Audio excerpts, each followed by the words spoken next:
Alright, we're back here, and of course, please log on to the official website of the Shakey's V-League, www.v-league.ph, and on your seats, Jerry Rose Makatanga, you've got Mayet Carolina, and among the pretty faces in the crowd, we always choose the prettiest among all of them. Our Shakey's face of the game is Erica de la Cruz. She's 18 years old, from Diego Silang, Santa Lucia, Novaliches, Quezon City.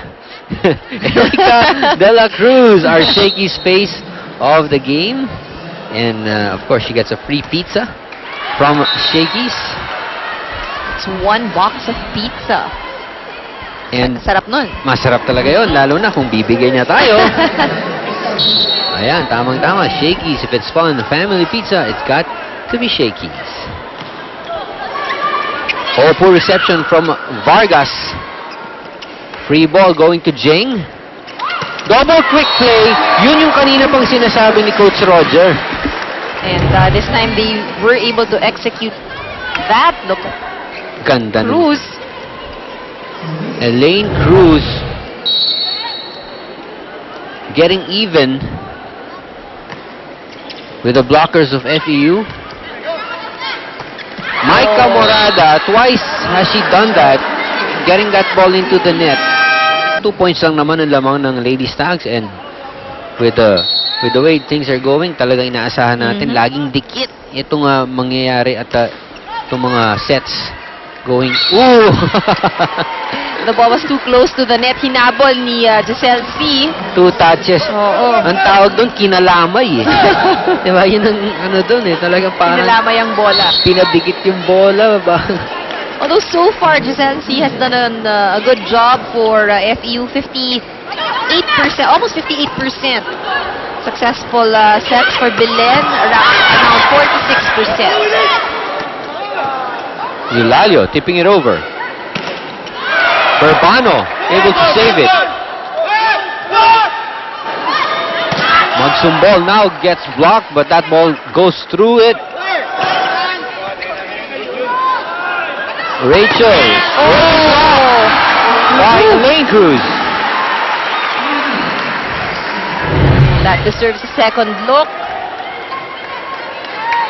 Ayun, oh, grabe yung block. Ganda ng block. Kita mo payong eh, no? Yeah. She waved her arms really to direct the ball. Ganda ni Rachel. Ay. Madulas ka, Doc. Oh, maganda si Rachel, pero mas maganda yung block.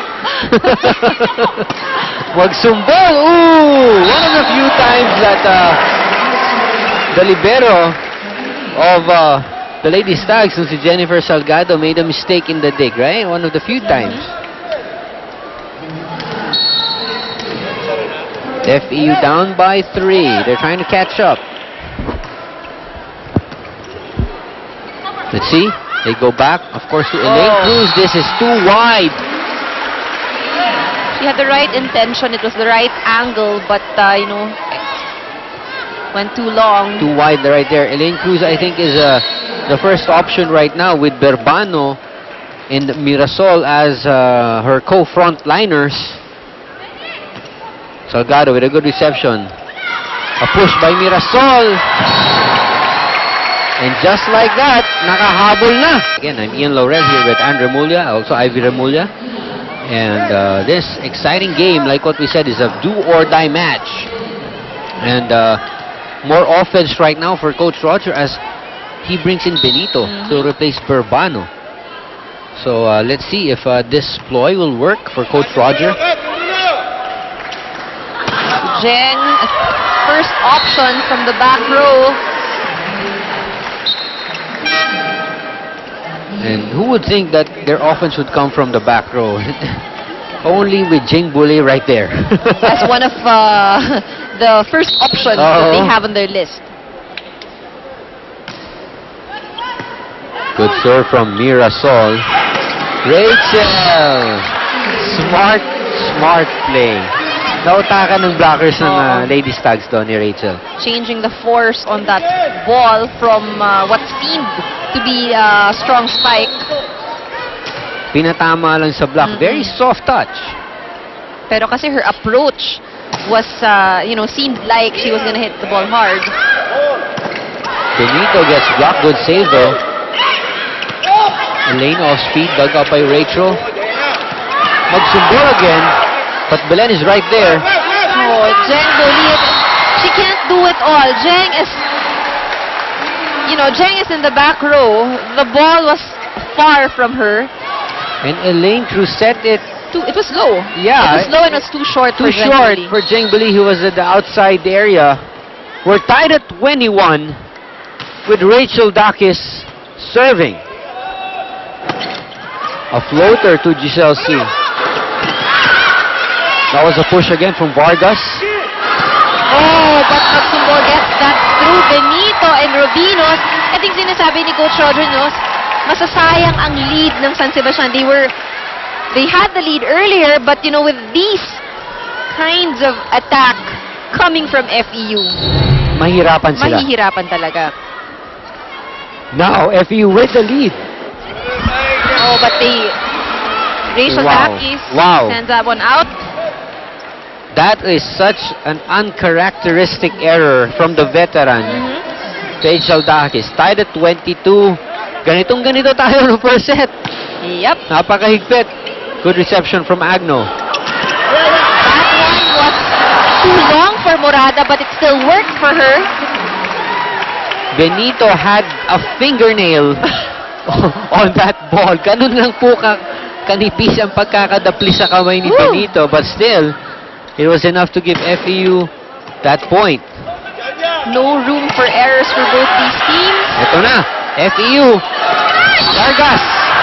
And this is the danger again. We say that, if she pushes the ball or drops the ball with such force, there is, a big percentage that it will be called a lifting violation. And Coach Ness, on his feet, he knows that could have been that call. Could be a point, If yeah. they got that point, pumuntos, napakalaking chance na nila. Micah Morada with a spiking error. Let's see if Coach Ness will call a timeout. And I think he does. He makes that call. San Sebastian at set point. Let's listen to FEU. Pasok.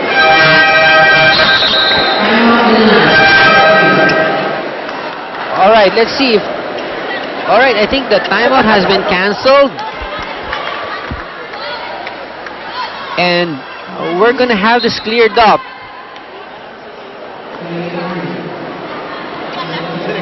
And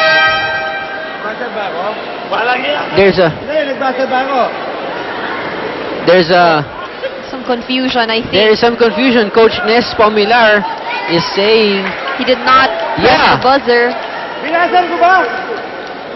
there wasn't any timeout. There wasn't any. Yeah, there wasn't any. So, And Coach Nes is just laughing it off because I just saw him make a move, but he didn't actually press the button. that's right. Yeah, he did, because I didn't hear any buzzer. And Coach Roger up on his feet, looking at Coach Ness, Also laughing. also laughing. Good defense from both these teams. Oh, nice block by Rubinos. Here we go. Jeng Buli. Oh, look at that block from FEU. Really hanging on to each and every point. Naku, ito yung sinasabi natin. It would be the same story for every set that both Yeah. these teams would play. And you can hear the crowd cheering for FEU. And what a way for FEU to get or to tie San Sebastian for that unoffensive block against Jeng Buli. Triple block yun. Oh. All right, Micah Morada needs to concentrate. Oh! Salgado gets hit. On the face, but the ball is still alive. Eulalio gets that quick spike through the defense, and Salgado, what a time for her to commit that mistake. All right, let's look at this previous play. Look at this attack, this quick play from Eulalio. There you go, and Benito, like what we said, cannot, Position, her movement's really restricted. FEU now at set point, 25-24. Morada will be serving. Look at that serve from Morada. Very powerful. Vargas will hit it. She gets blocked. Oh, Robinos. What a drop from Bule, but Vargas quick enough to recover. Oh! Yolano just swiped it too much. Woo! We're tied at 25. And it is just so exhausting just watching this game. Robinos with a serve. Oh, nice reception from Agno. Vargas. Oh, a poor set to Jane Boali. Oh! And that one was actually too low. It didn't even clear the net. He wasn't in possession. Hinabol lang niya yung bola. But, you know, the set was too low for Eulalio. That's right. Well, she tried to, you know, duplicate what they did earlier when Eulalio got that ball through. Pero ito mababa masyado. Oh, it was too low. The Lady Sags at set point here in set number 2. Vargas over the block. Boali will take off speed. Oh! Covered by Agno. Oh! And No this shot. time, she gets it. Paano lumusot yun? Paano nakalusot yung bola?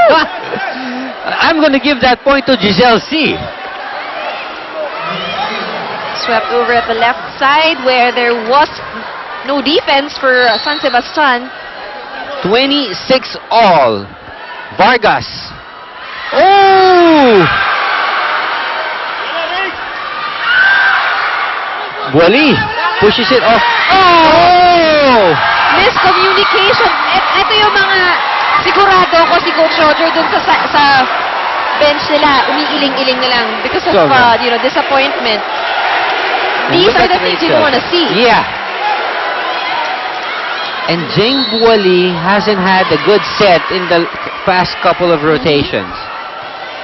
We know that she can adjust, Yeah. but you know it would be easier for her to score a point if she gets a good set. But Rachel gets it. And again, Benito still having a difficult time moving. And now FEU is up by 2 sets. Again, a nail biter. As we take a look at their shakies, shake and play, courtesy of Rachel Andakis, and defensive error from Benito. Look at our score. Saan kayo nakita na ganyan score? 2 sets pa lang. So, wag kayong halas. The third set, promise, is gonna be more exciting when we come back.